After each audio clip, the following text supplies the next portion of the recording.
Kagapi ng Grade 2 Architect. Kamusta kayong lahat?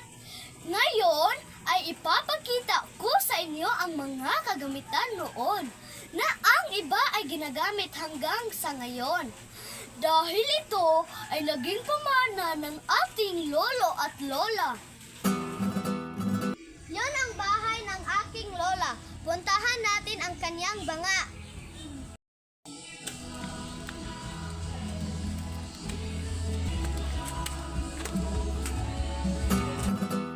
Ito ang banga ng aking lola. Ang banga na ito ay matagal na palang nakatambak, pero hindi ito itinapon dahil alaala ito ng aking lola. Ang banga ay ang sisidlan ng tubig noon at napapanatili niya ang lamig nito. Ito ay isang bunot. Gagamitin ko ito sa paglilinis. Ang bunot ay kagamitang panlinis noon. Ngunit dito sa amin ay ginagamit pa hanggang sa ngayon.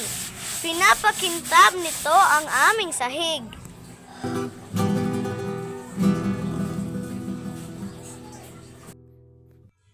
Kung mayroon pang natira na lumang kagamitan sa ating bahay, ay alagaan natin dahil ang mga pamana na ito ay naglalaman ng ating kultura, tradisyon at kasaysayan.